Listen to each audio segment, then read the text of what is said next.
اعوذ باللہ من الشیطان الرجیم بسم اللہ الرحمن الرحیم۔ اب اسم کی تیسری قسم جو آج ہم پڑھیں گے کیا ہے؟ وسعت۔ اسم کی جو تیسری قسم ہے اس کو کیا کہا جاتا ہے؟ وسعت۔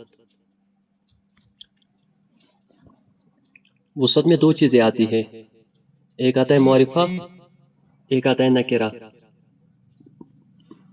وسعت میں دو چیزیں آتی ہے، اس میں معرفہ اور دوسری جو آتی ہے وہ آتی ہے اس میں نکرہ۔ اس میں معرفہ کس کو کہا جاتا ہے؟ خاص کو، اور نکرہ کس کو کہا جاتا ہے؟ عام کو۔ تو یہاں پہ ہم اس میں معرفہ اس میں نکرہ دونوں نہیں پڑھیں گے، یہاں پہ ہم اس میں معرفہ کی اقسام پڑھیں گے۔ جیسے ہم نے پیچھے مذکر مونس میں سے مونس ہی پڑھا، اس کے بعد ہم نے دیکھا مونس کی ایک کیٹیگری میں نے آپ لوگوں کے سامنے بنائی، کوئی اسم اس میں آتا ہو تو ہم نے اس کو مونس رکھا، کوئی نہیں آتا ہے تو ہم نے اس کو مذکر رکھا۔ ویسے یہاں پہ ہم اس میں معرفہ پڑھیں گے، اس کی کیٹیگریاں کیا ہے۔ تو اگر کوئی اسم اس میں آتا ہے تو اس کو ہم معرفہ رکھیں گے، اور کوئی نہیں آتا ہے تو اس کو ہم کیا رکھیں گے؟ نکرہ۔ ٹھیک ہے، تو پہلے ہم پڑھیں گے اس میں معرفہ کے اقسام۔ اس میں معرفہ کی کتنی قسمیں ہیں؟ معرفہ کیا ہوتا ہے؟ خاص، یعنی تب تک ایک انسان اسم کو جملے میں استعمال نہیں کر سکتا جب تک چار چیزوں کے بارے میں پتہ نہ ہو: جنس، عدد، وسعت اور اعراب۔ اس میں آپ لوگوں نے دو پڑھے، جنس اور عدد۔ آج ہمارا جو ہے تیسرا ہے، وہ کیا ہے؟ وہ وسعت ہے۔ تو وسعت میں اس میں معرفہ اس میں نکرہ آتا ہے۔ اب جو اس میں معرفہ کی اقسام ہم یہاں پڑھیں گے، اس میں معرفہ کی 7 اقسام ہیں۔ کتنی اقسام ہیں؟ 7 اقسام ہیں، لیکن اس والے سبق میں ہم 5 اقسام پڑھیں گے، 2 بھی ہم آگے آگے پڑھیں گے۔ پہلی جو ہے وہ ہے اس میں علم۔ اس میں علم کس کو کہا جاتا ہے؟ جی، اس میں معرفہ کی پہلی قسم اس میں علم کس کو کہا جاتا ہے؟ انگلش میں کس کو کہا جاتا ہے؟ پراپر ناؤن، وہی کہا جاتا ہے نا؟ ہاں، کیا؟ Is the name of specific person, place, thing اور آرگنائزیشن۔ یعنی وہ نام ہوتا ہے جو کسی خاص شخص، جگہ یا چیز کے لیے استعمال ہوتا ہے نا؟ جیسے ہاشم نام ہے کسی کا، ویسی مکہ ہے نا؟ ویسے ہم لکھیں گے زید۔ تو اس میں علم کس کو کہا جاتا ہے؟ یعنی ان شارٹ پروناؤن۔ ٹھیک ہے، تو یہ سارے کے سارے جو اس میں علم ہیں، جو اس میں علم میں آتے ہیں، کسی شخص، جگہ یا چیز کے لیے استعمال ہوتا ہے، اس کو اس میں علم کہتے ہیں، یہ معرفہ ہوتے ہیں۔ ٹھیک ہے، تو اس میں معرفہ کی پہلی قسم اس میں علم۔ اس میں معرفہ کی دوسری جو قسم ہے وہ ہے اس میں ضمائر۔ اس میں ضمائر، اس میں ضمائر کس کو کہا جاتا ہے؟ پروناؤنز، ہے نا؟ is a word used in place of a noun to avoid repetition۔ یہ بچپن میں ہم نے یاد کیے تھے، یعنی یہ وہ الفاظ ہوتے ہیں جو ناؤن کی جگہ استعمال ہوتے ہیں، تاکہ جس سے ہم مخاطب ہوتے ہیں، چاہے پھر اپنے آپ سے یا اور کسی سے، اس میں اس کا نام نہیں لینا پڑتا ہے۔ یعنی نام لینے کے بجائے اس میں ضمائر استعمال ہوتے ہیں۔ جیسے میرا نام کیا ہے؟ ریحان ہے۔ اب میں کہوں گا آئی، تو میں اپنے آپ کو مخاطب ہوں نا، می، مائی، تو میں اپنے آپ کو مخاطب ہو رہا ہوں، حالانکہ میرا نام آئی، می، مائی نہیں ہے۔ جیسے میں آپ سے کسی کو مخاطب ہو کے کہوں گا، میں کیا کہوں گا؟ یو کہوں گا نا بیٹا، حالانکہ آپ کا نام یو نہیں ہے۔ تو اس میں ضمائر جس میں اشارہ کیا جاتا ہے، اور عام طور پہ یہ جو آتے ہیں نا پرسنل پروناؤنز، جن کو ہم کہتے ہیں، سمجھ آ رہا ہے؟ جن کو ہم کیا کہتے ہیں؟ Personal pronouns. ہاں، تو آپ سمجھے یہی ہے۔ اور عربی میں یہ استعمال ہوتے ہیں، جیسے انگلش میں آئی، یہ ہوتا ہے انا، انا کا مطلب ہوتا ہے میں، انتا، انتا کا مطلب ہوتا ہے تو۔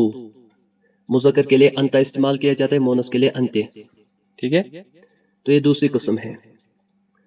اس کے بعد جو وسعت کی ہے وہ تیسری قسم کیا ہے؟ اس کو ہم کہتے ہیں اس میں اشارہ۔ اس میں اشارہ،